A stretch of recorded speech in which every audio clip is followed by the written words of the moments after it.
Welcome everyone to the Healthy Aging podcast. We are back with week number 5. And Susie, how has your week been this week? Brilliant week again, Lorraine. I have been busy getting guest speakers lined up for our coming weeks on our podcast, which I'm super excited about. What about you, Lorraine? How's your week been? Yeah, I feel as if I'm finally getting into a nice wee bit of a flow, a bit of a routine now that the kids have been, I said I was going to keep talking about this, but here we go again. Now the kids are back at school. My favourite saying of the last few months. So yeah, it's been a good week, and as you say, it's been amazing just getting some people lined up, and we are very excited about our guest that we're going to be speaking to today. Yeah, so just make sure at the end of September you're not still saying that, oh, the kid's been back at school. That's when we'll be like, Lorraine. Yeah. So no, we do. We have an incredible speaker today, and what's really interesting is we're going to be speaking to Angela Trainer, and I reached out to Angela yesterday and was like, you know what, we would love to have you on as a speaker. Lorraine, you and I have put together a list of all the speakers that we want. Angela was on that list. I reached out to her. She's a very, very, very busy lady. And she was like, you know what, this is incredible. I've got a space tomorrow. How about we do it tomorrow? And I'm like, oh my gosh, it totally works in alignment with us as well, which often doesn't happen. So we knew that this one was totally meant today, and we're super excited to bring Angela to everybody. So Angela, I'm just going to do a quick introduction and let people know who you are. I was trying to remember how we met, and I actually still don't quite remember it. I think I was doing a Facebook Live, and someone from the Glasgow Mind Store group recommended that you and I connect, and since then we've been Facebook buddies, and I've seen you at the TEDx event in Cumbernauld when you spoke about the curse of perfect. That was an absolutely incredible talk that you done. But for our listeners, Angela is a psychotherapist and a hypnotherapist.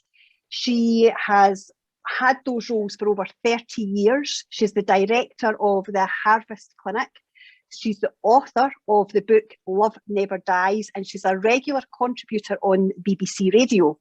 She's an absolute powerhouse of a woman, but what I love about her the most is the true authenticity of this lady.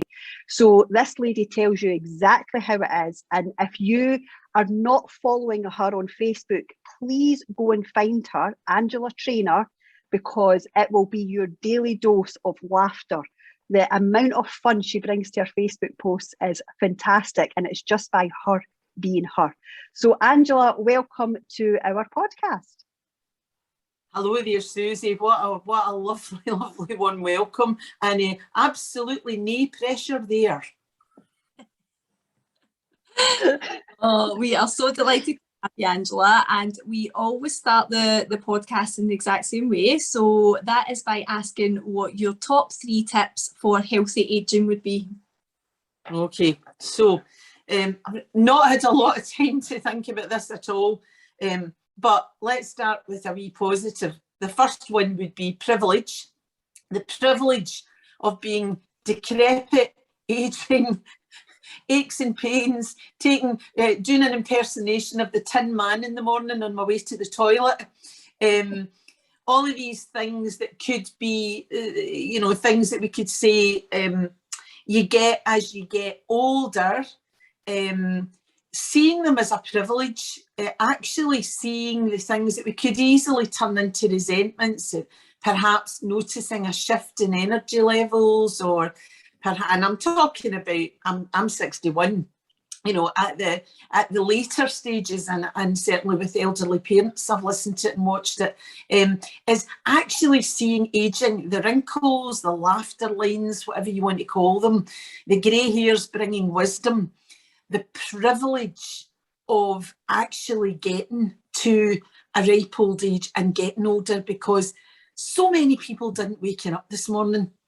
And I have met many people on my journey, my own journey, a few years ago with breast cancer, young kids going for the chemo, going for the radio, who aren't here today, who the only life they knew was aches and pains and having all sorts of constraints to come up against and deal with in life. So, aging is a privilege, and really having that mindset that we want to make friends with our body as much as we can. It's got us to this stage in life, and we want to support it as best we can.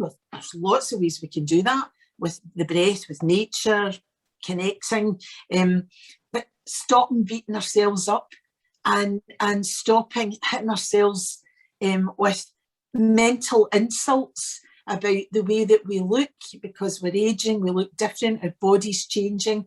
Gravity does its job over time, unless you've got the surgery budget. And embracing it, actually embracing it, embracing the scars, embracing the stretch marks, blessing the body, and really feeling the privilege of getting to an aging stage where these changes are actually happening. The other two are perhaps a wee bit, well, the second one might be a wee bit of a surprise, and I call that being a good loser. You get to a certain stage in life, you're going to have to deal with more loss. You're going to lose more things, more people. If we live long enough, we might lose many or even most of our family and friends. We may have to change where we're living, the way we're living. We may have to look at redundancy or retirement. We have to deal with an awful lot of losses the older we get. So being a good loser is really crucial. I can say more about that later. And the third one would be resilience, would be embracing the idea of neuroplasticity in the brain. Our brains are plastic, like plastic, and you use it or lose it. You grow it, or it starts to fade and wither. The ability to stretch the mind, to stretch the brain, and that really means pushing ourselves to learn new things, to try new things, and being comfortable with being uncomfortable. Learning to be comfortable with discomfort, the discomfort of doing things a different way, even to the point of, yes, I could drive that way. That's the way I always drive, but I'm not going to drive that way today. I'm going to drive another way. I'm going to waken up some of these circuits in the brain and actually push ourselves to learn new things, try new things, meet new people, embrace new people, make new friends. You have to keep that ability to make new friends more quickly, because as we get older, people change, people leave the planet, people move away, and that will continue. So we have to get better. We can't just rely on the people we've always known. You know, our families are busy, they're doing other things. We maybe get more time in our hands as we get older. So really working on practicing the social skills, although they might be hard. Keeping contact with the outside world and expanding your universe, pushing to learn new things and try new things and do things new ways. So those would be the three: privilege, being a good loser, and resilience. Angela, those three are fantastic, and the ones that we've definitely not covered before. So it's really exciting to be able to dive deeper into these ones. And I'm going to go straight to the one of making new friends, and that's because it hits a personal chord with me. So my mum is 72-year-old. She doesn't have a lot of circle in her life, and I can absolutely see how that has aged her, you know, in the fact that she's not filled with all these people. Yet my mum was a person who was always life and soul of the party. Our house was constant, and my mum took on well, which then led to her not having people around her. But she's better now. So what would your advice be to somebody who is a little bit older? Like, how could they make new friends? What would be an idea for them to be able to go out there and make new friends? Does anything come to mind? So a lot is going to depend on what her agility is like. You know, is she independent? Can she walk? Can she drive? Can she go out on her own? But there are so many courses and classes on now for the over 50s, over 60s. There are so many groups on. Now, I know they've been cancelled, for the last year and a half, but they are beginning to open again, and a lot of them have gone online. So really just looking at what is being provided. She may not be very technically able. That can be a problem for a lot of older people, but they can learn. You know, we can teach them how to get onto social media. We can set it up for them. So there may need to be more, I mean, loneliness is a massive problem for older people generally over the last year or two, and most have lost their confidence. But even if it's getting outside and acknowledging people in the street and exchanging pleasantries and being interested. Oh, I've seen you about, where is it used to? How, oh, this weather, isn't it lovely?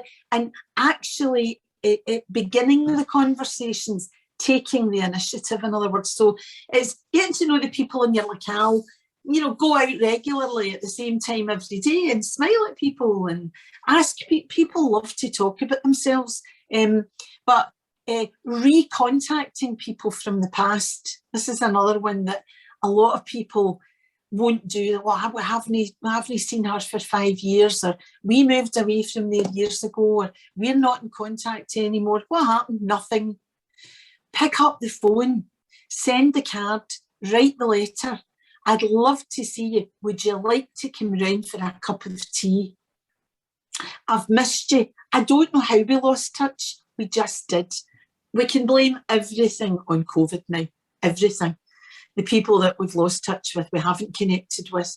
And so whether that's virtual or whether that's in reality, I would hope for your mum it might be in reality, but making a list. Who were the people? Have they all died, or are some of them still around? How can we what would be the best way to make contact? Would it be a letter, a card? Would it be a phone call to say, I miss you, I've been thinking about you, I'd love to see you, I miss you in my life. Could we make contact again? Could we hook up again? But also being willing to make new friends now. As I say, these courses that hopefully are starting up again, there are hundreds of them all over the place now. But it might not be easy for some people to get if it's, you know, the winter and it's dark, but a lot of them run in the spring, a lot of them run in the autumn. Getting involved in the local churches, the local clubs that are on, whether there'll be a photography club or a gardening club or a writers group, or what are you interested in? There'll be a group going on somewhere with people like you, as long as you're able to get there. And if you're not able to get there, then it is about bringing back in, gathering in the acorns of the past. Who have you left behind? Even if it's 20 years ago, reach out and make contact. They might be sitting fed up and lonely too, just dying for somebody to say, do you fancy meeting up? Or even if it's a chat on the phone, if we can't, you're too far away, you're in Yorkshire now, phone them up, have a chat once a week, and don't give up on, well, that was lovely to see you, cheerio. When can we do it again? Take the initiative to say, I've enjoyed this. I've really missed this. Can we do this again? Have you got your diary? Can we maybe make a wee get together in another 2 weeks, 3 weeks, 4 weeks, whatever it is? Don't be scared to make the first move.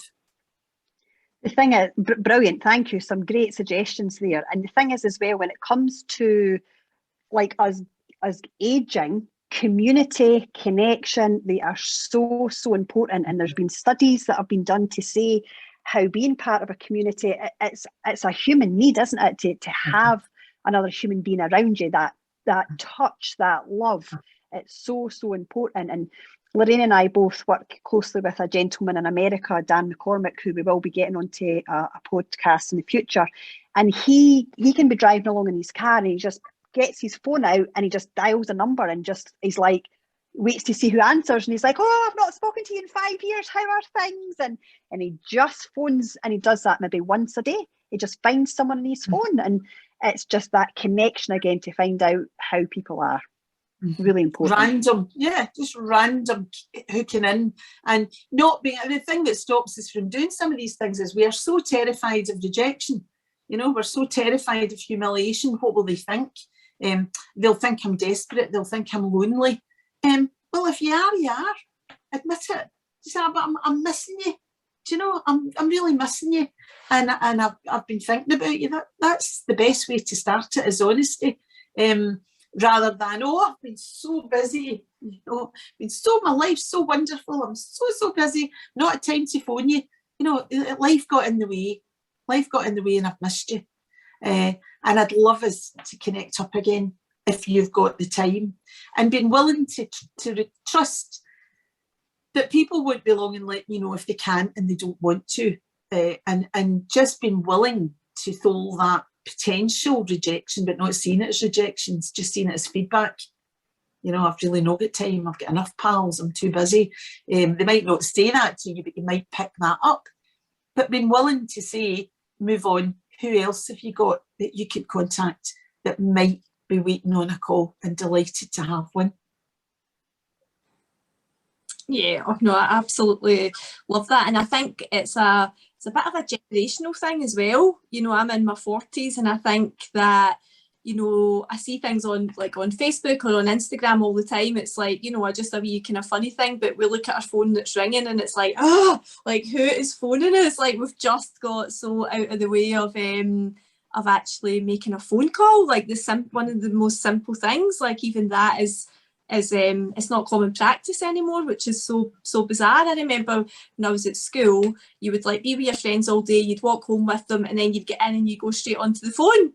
And you know, and parents would be like, what have you got to speak to people about? You've just been with them all day.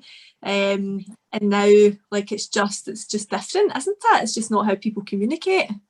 Yeah, it's changed. The typed word has a lot to answer for. You know, the text, the short, busy, short messages. We communicate in sound bites. How you doing? You know, thumbs up, emojis. And to a certain extent, I think we have lost the art of conversation. Of course, we weren't socialising much for this last year or two, so we probably our throats were clamming up a wee bit. That you were at home, you were isolated, and we weren't using these social skills. So we are going to have to push and work a wee bit at bringing them back again, but it'll come back. Yeah, I love that. I love the fact that it is a skill. You know, it's not just something that comes naturally to everybody. You just can go out and speak to a stranger on the street, or, you know, but it is a skill, and it's so worth practicing. And I think we've learned so much about human connection over the last couple of years, haven't we? You know, it was when everything was stripped right back, we realised that it is, you know, things that you just took for granted and people you took for granted. It's actually, you know, it's the biggest thing is human connection. And it was very overwhelming for a lot of people when things began to open up. So a lot of people found that they were getting very tired when they were having visitors, or they were meeting people, or they were going for lunch, that they had lost a lot of the skills, and they found it tiring because social interaction was this new thing, and there was a lot of anxiety around it. So I think a lot of people found it hard, and perhaps that put them off in many ways. Perhaps also we were living at a lower gear, we were living at a maybe even a healthier pace, where we weren't going just as fast, and maybe we measure things by how things used to be pre-COVID rather than how we want them to be. And maybe we don't need to be full on all of the time. Maybe less is more, maybe bigger isn't better. And I think that a lot of people find you know, that when they did go back out into the world, it was a new world they were going back out into, and there was anxiety around that, and that was tiring. So they found it a wee bit traumatizing, you know, getting out for the group lunch or the group night out or the whatever, the gatherings. That was overstimulation. So it's really giving ourselves the time and the space to acknowledge that things have changed, we have changed, and we need to relearn these skills, but at a pace and a way that's right for us.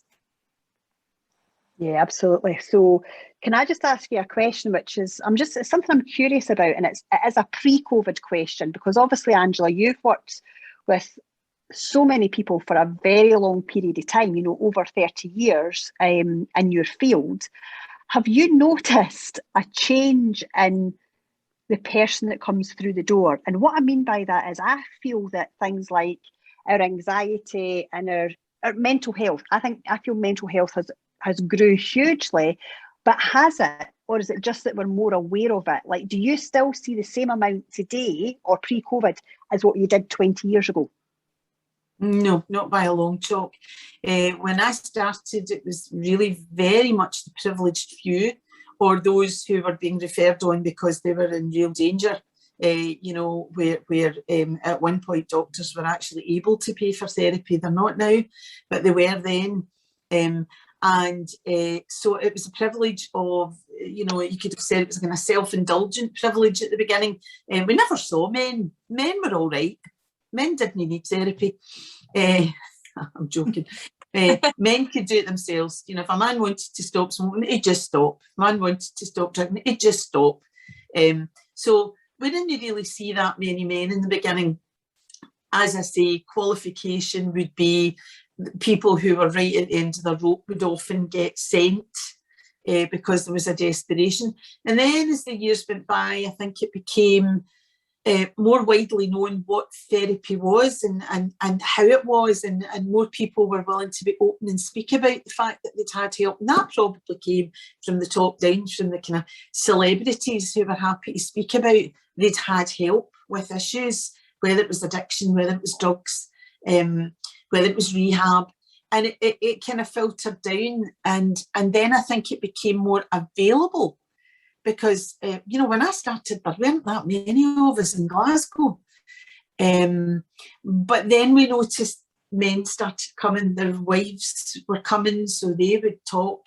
And then you'd see the wee increase. Now we're inundated with both sexes, and particularly young men. And that's the scary thing, is the number of young men who are struggling now with their role, with their identity, with why they're here, what's it all about, Alfie? And so it has changed numbers-wise. Pre-COVID and now, you know, you're literally fielding all the time, referring, because you couldn't cope with the tsunami of people who are looking for help and support. The anxiety levels have been through the roof. A lot of people not making the connection that their anxiety about checking all the lights, or their anxiety about driving on the motorway, is in any way connected to what's going on for the last 2 years. You know, not giving any connection to the fact that their insomnia is about the terror that their world was going to end. I'm not sure that a lot of people have really taken on board what they have just been through, what has gone on and what is going on, and that it is the single most enormous, huge catastrophe to have hit us on this planet, along with climate change, along with everything else that's going on, that there's never been anything before that has affected the whole world.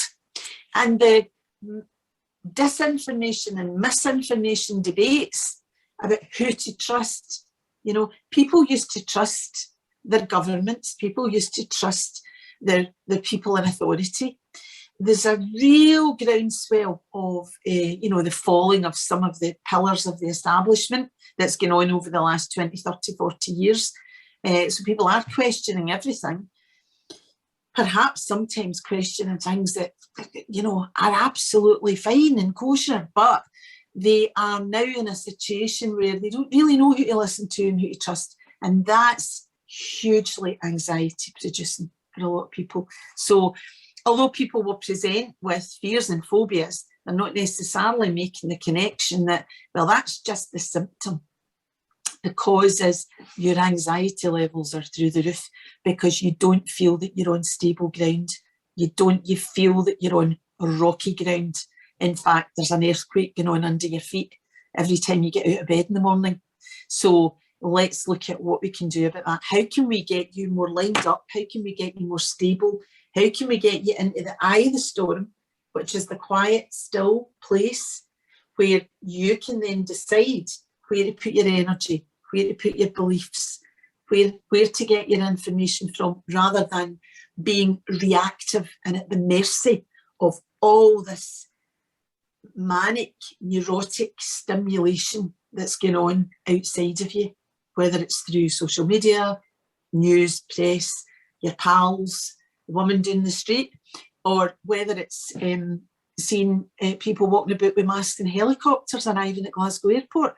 You know, the stories we make up about this are determined by how stable the core is, and that's the job of the therapist, is to get that person into their most balanced, connected up, grounded, earthed, healthy place where the mind can be discerning and can listen to the intuition without being in a completely reactive, neurotic state.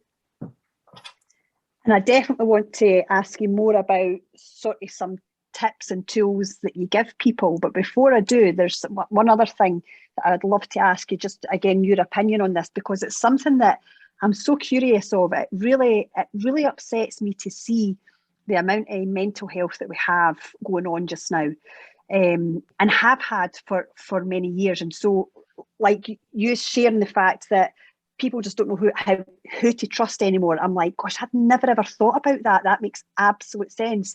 I've always looked at it from more of a, like, I've always thought social media's had a big impact on it. And actually also like our food, because our food is now, there is so many chemicals and pesticides, etc., that get put into our foods. I'm like, is that what's affecting it? Like, what is it affecting it? So obviously the misguidance and mistrust is a big one. But is there anything else that you think is causing this upset with so many people, unfortunately, with anxiety, etc.?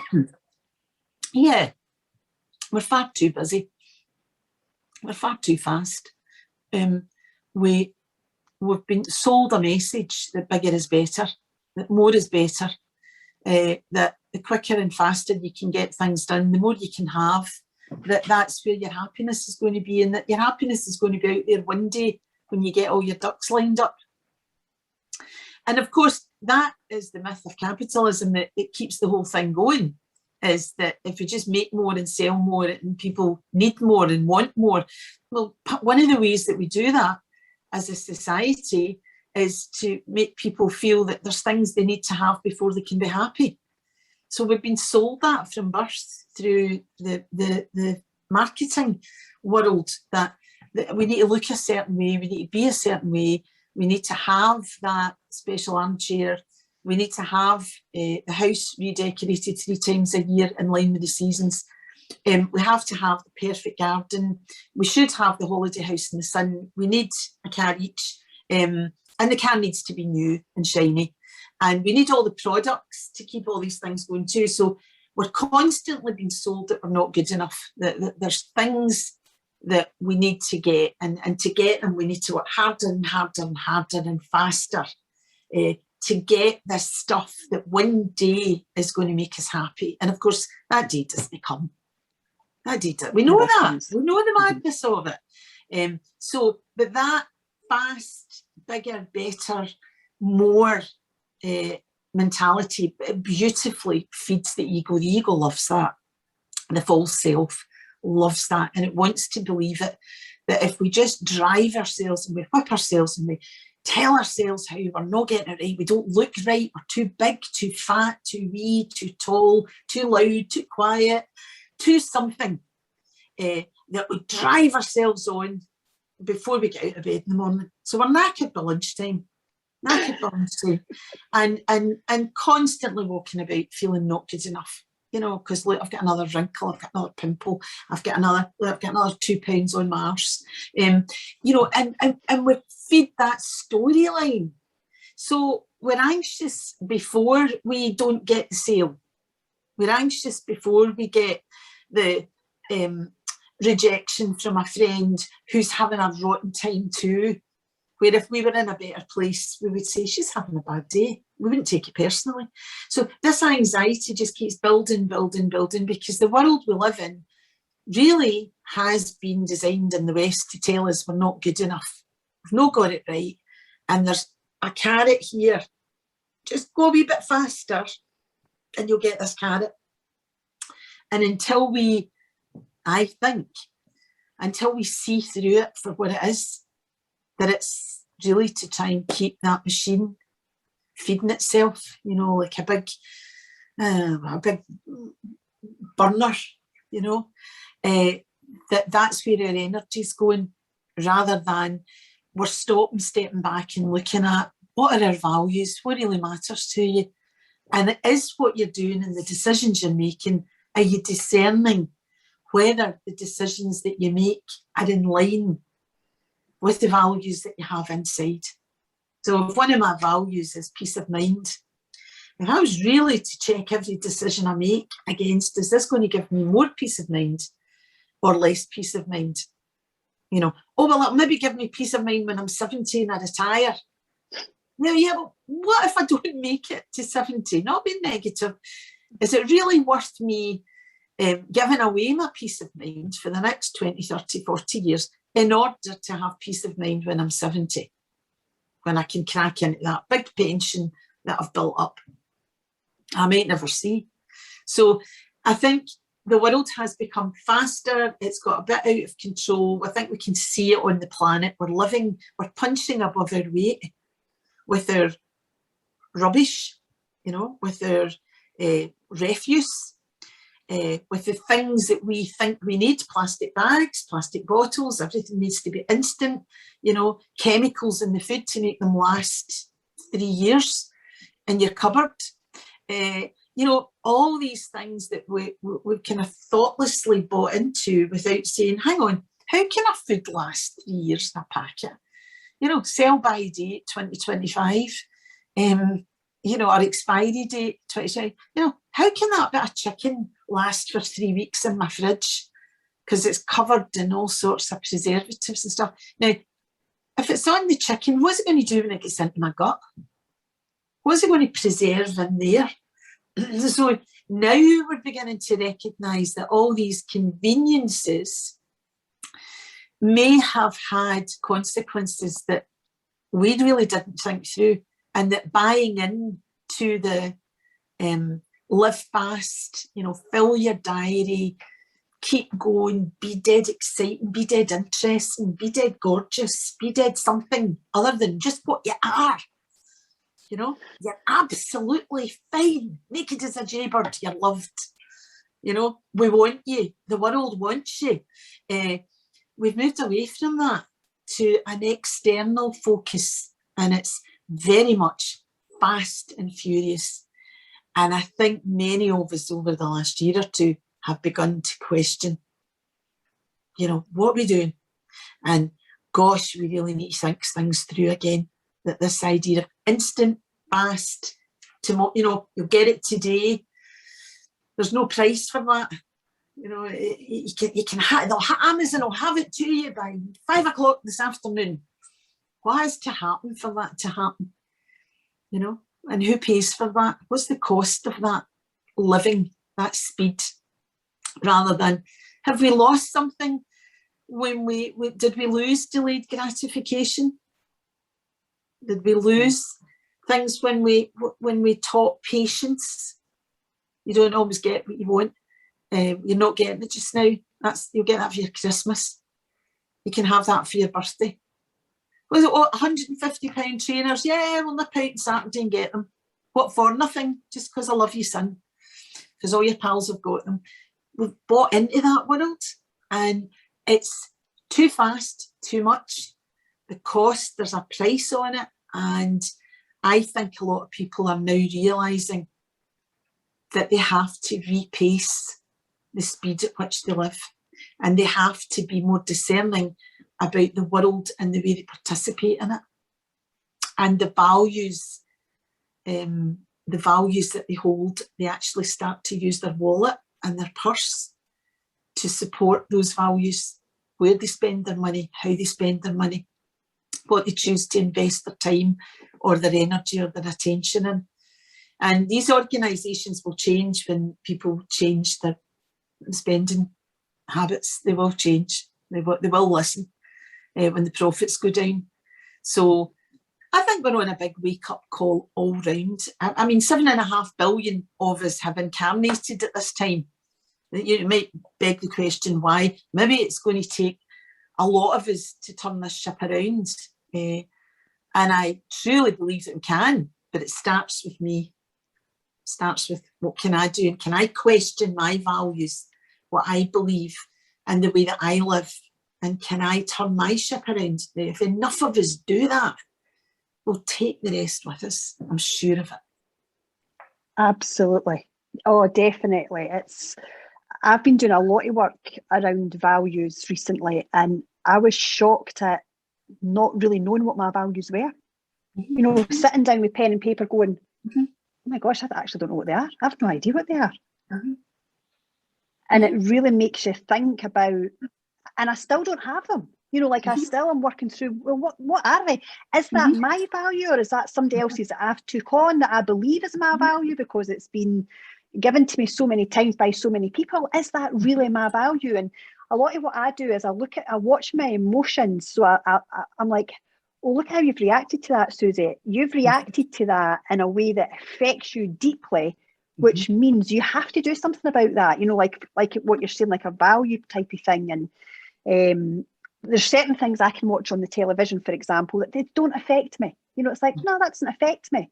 But then something else can come on where I'm in tears and I'm like, oh my gosh, that has got me so much. And, you know, Chris, my husband's looking at me like, why are you crying? I'm like, oh, but this is awful that this is happening. And he doesn't see it, but he's crying at something else. And it is important that we get our own core values and start to make those differences. Definitely. I think too, it's about having the time to stop and ask and to know that it's okay. And the thing about, you know, I don't even know. It might take a year of asking the question and really listening deeply inside and saying, what really matters to me? You know, what are the most important things in life for me? And being able to say, I don't know, is marvellous, because that's really truthful. Most of us don't know. Unless we're doing it as a regular basis. And the other thing is they may change. Things that mattered the most last year might not be the things that matter the most this year. I mentioned I had a journey with breast cancer 2 years ago. The values I had, I call it BC, before cancer, and the values I had after cancer were really quite different because I had a whole different perspective on life and what mattered. And you know, just that realization that we think we have time. We don't know that we have time. So my values really need to be based on today. Not, I'll get round to those things when I'm 70, 80, 65, when I retire. No, I need to be living those values today because I won't know how to handle them by the time I get there, if I get there. And I might not get there because my values aren't aligned with what my heart, my if we use the spiritual word, my soul. Am I listening to my soul, or am I coming from my head? My head's telling me what the world has put a big helmet on me and said, these are the things that matter to you. Now, by the way, you're not good enough. That's number one. Lesson one. You're not good enough unless you buy that, and that. And you're not good enough unless you're doing that, and that. And you're definitely not going to be accepted unless you look a certain way. Because if you look like that, nobody will like you. You know, and you have to speak and behave and present yourself in a certain way, or you won't be accepted. And of course, we're seeing this in the schools with the rise in bullying. If you don't conform to the peer norm, then you'll be spat out. You know, you'll be shaken off like a parasite.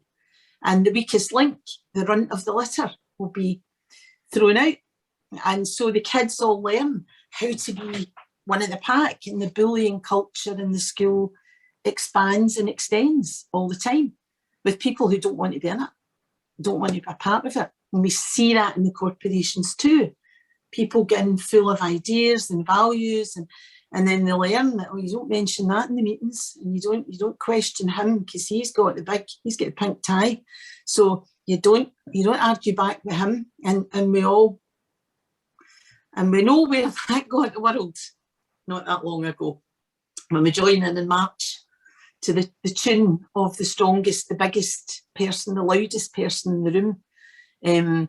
So, you know, I think the fact that we are waking up and questioning a lot of things about power, about how power's used and misused, about things we're taking for granted, about learning to sit in circles rather than sitting with tables at people at the pointy end, finding our voices, you know, questioning, and just the beauty of that. I don't know what my values are. Well done. Top marks. That's great. What a great place to start. Because you could easily just have spouted out words that came into your head, because that's what you think you should be saying, rather than, I really think I should take some time. And it might be a year. It might be a year's work to really fine tune what are the things that really, really matter to me. Not what the world tells me, but what do I really feel? Yeah, and I think a lot of this it's habits, isn't it? It's in your daily habits, and okay, that's your beliefs because that's what you're led to kind of believe and think is right. But you find yourself in these daily routines that don't really know how you got there. It's just what you do, and you know it's forming such a big part of your life. So there's like so many things I actually want to ask you about kids, and you know what this is. The last couple of years has the effect it's had on our kids, especially socially and all of that, you know. So kind of tying in with that a bit, I suppose, is you spoke earlier about, you know, things that people can do to get into the eye of the storm and to get into that quiet place. So what are some of the things that we can be looking to do to get there?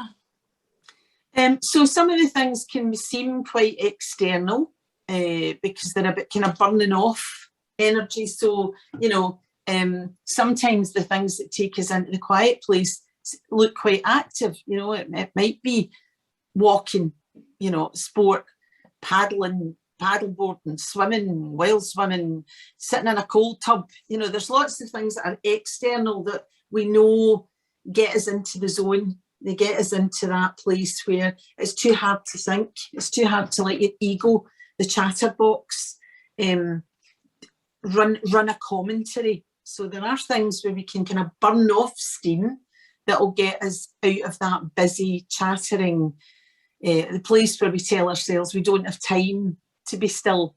You know, that's when we really need to be still. And then conversely, there's the opposite of that. That's the things that we just stop. And sometimes it's okay to say, just stop. You know, now, stopping doesn't mean stop for a year, but it might be stop for 2 minutes. Just stop. Just sit down, put your feet on the floor and shut your eyes and breathe. Just stop. But I've got to get it done. Just stop. 2 minutes. Just stop. And if we do that a dozen times a day, we begin to learn the value of that reset, of just that drop down into yourself again. You train yourself to keep pulling yourself back in from that busy up here. The other ones that are really beautifully effective are breathing, breath work, and there's 1,000 processes on YouTube for free, and all sorts of courses.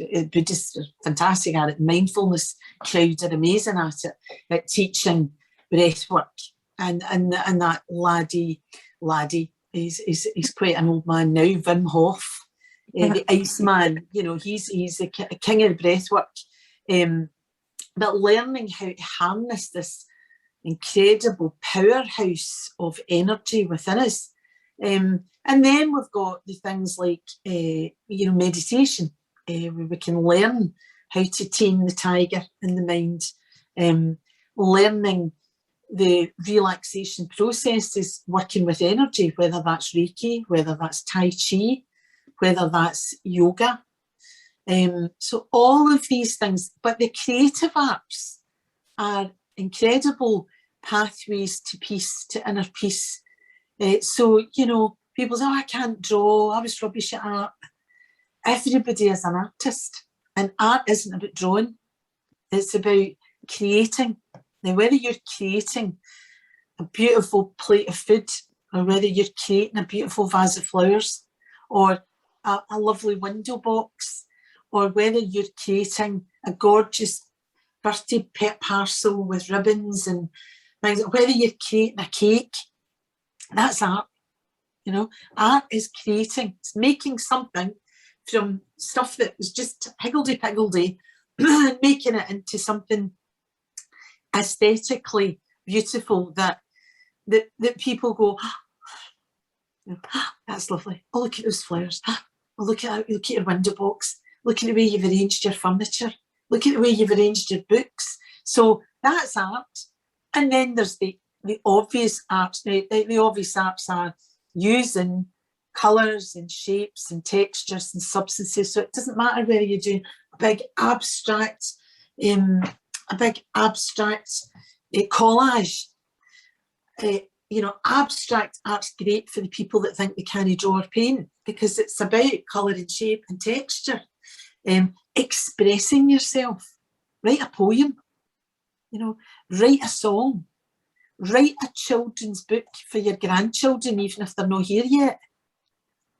If your children are young enough, write a book for them, write a book with them, write a book together, illustrate it together, get them to do the pictures. You write the text, do it the other way around. So, you know, art is about really getting in touch with your soul inside and allowing it to be expressed in a way that's not necessarily speaking about what you're feeling inside, and allowing something. And it's not always beautiful. You know, art therapy can be about stuff that's really quite striking, and perhaps we might even say horrifically ugly, but it stops and makes us think, and it pays attention, and it's an expression. So art's definitely in there. And I think peace, you know, inner peace, we can also get through, you know, some finding new things. We spoke about resilience and doing new things, you know, photography, learning about nature, learning what are these birds that sing, you know, find out more about them, find out more about the flowers and the berries and the fruits. I've lived here for 20 years, and I've only this year, because I've been looking into foraging and you know, fermenting, and I've realised that there's a food ladder on the road that I walk every day that I never noticed before, because I now know what the berries and the leaves are and the seeds that I can use, I can save, I can freeze, I can jar, I can make into things. I won't be doing it all the time, but it's a peaceful, easy feeling that comes over me with the idea that in the morning when I get up, heaven has been producing a larder on my doorstep, not just for the birds, but for me if I need it. I can make nettle soup. I can have nettle seeds, which are, gosh, they're like nature's caffeine for my salads. I can, you know, I can have rosehip. I can have elderflower. I can make teas with a lot of the herbs that are around, and it's all free. So there's lots of things we can do. They're not all about sitting on a cushion reciting a mantra. There's lots of ways to find that still, small voice within, or that peaceful place inside.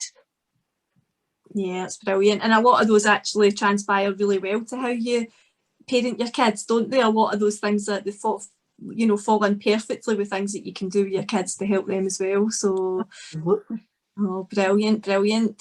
So we are very mindful of your time and respectful of your time. So it's been absolutely amazing to have you on. And we always finish the podcast by asking, you've given us loads of tips, but if there was one thing that you could say that our listeners could go and implement in their life right now that would help them towards healthy aging, what would the one thing be? The value of rest and sleep can't be understated. There are healings and repairs that go on in deep sleep. And as we get older, some people have more difficulty with sleep for lots of different reasons, perhaps being more sedentary, perhaps allowing their minds to run away with into worry, and sometimes just poor sleep hygiene habits, eating late, drinking tea and coffee after 5 o'clock at night, 6 o'clock at night, so they're overstimulated, going to bed with a heavy stomach, alcohol. There's a million reasons for why your sleep's interfered with, but as people get older, they do tend to talk about, oh, I don't sleep so well, and I don't this and I don't that. The first and most important thing is not to fuss about it. I'm sure that nobody actually died from lack of sleep, but a lot of our healing and repair goes on in stage 4 sleep, which is the deepest. So we go in and out of these cycles of sleep all night long. They're 90-minute cycles, and at stage 4, that's when a lot of the repair and healing goes on in the body, and the cells and the skin, everything. So we really want to try and get some kind of rhythm with our sleep. And I know we probably won't do that 7 nights a week. So just working with bringing the time that you go to sleep back a bit, even if it's by half an hour, once a week or twice a week, until you get to a sensible time. So there's a huge window of rest and repair, quality sleep before midnight. What your granny used to say was true. An hour before midnight's worth 2 after it. There are healing cycles that go on between about 10 and 12 that don't happen after 12 the same way again. So if we can get to bed and be asleep during that period, actually we're going a long way to healing and repairing our bodies and having better mental health. Sleep deprivation is one of the best known tortures to get people to confess and to get people to give away their sources. The intelligence services know this, so we don't want to be torturing ourselves with sleep deprivation. And the other thing is to shave at the other end of the day. So as we get older, we may not, but we may have easier lives. We don't have to get up. What have we got to get up for? We've retired. Shave off half an hour a week until you get to something like 6 or 7 in the morning. That will help you to get to sleep earlier at night before you lose that pre-midnight benefit. And getting up in the morning isn't about getting up and filling your day with loads of chores, but it is about giving yourself time before the world starts, before the door goes, the phone goes, the bills arrive, the things that need done. Giving yourself that window in the morning just to be with nature, with the light. So I often say to people, get up, get your big coat on, get a duvet and go and find a place or a space outside. If it's your garden, if it's the park up the road, if you have to get in your car and drive somewhere for a view and go and watch the light change. And just tune in to the world waking up. Give yourself time for that breath work or meditation or writing or journal work.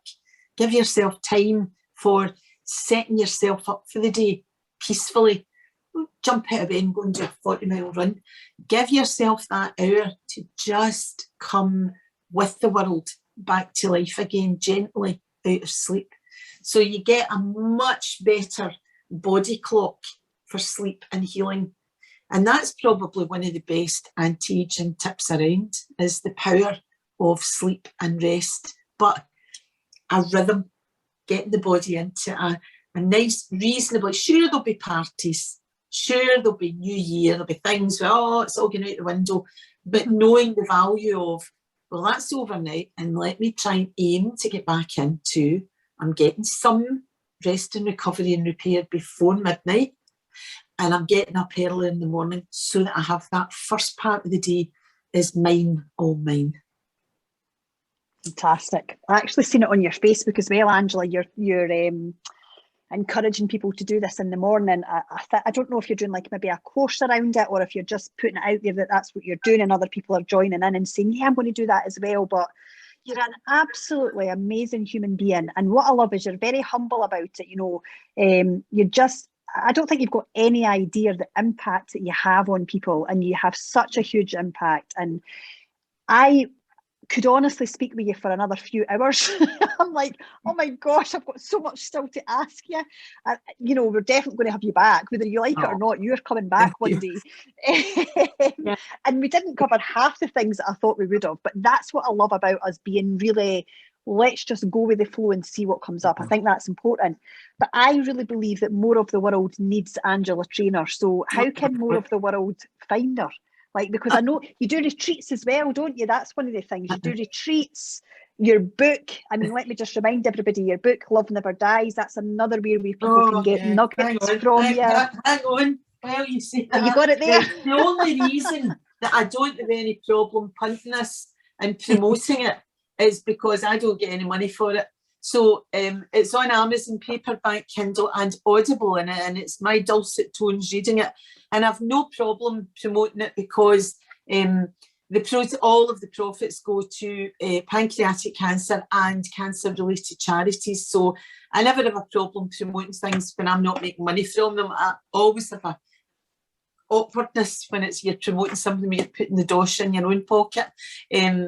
But yeah, I'm trying to take my own medicine and live a slightly quieter life, but I am still in action, and I will be doing some retreats over the winter and the springtime in next year. Obviously, restrictions permitting.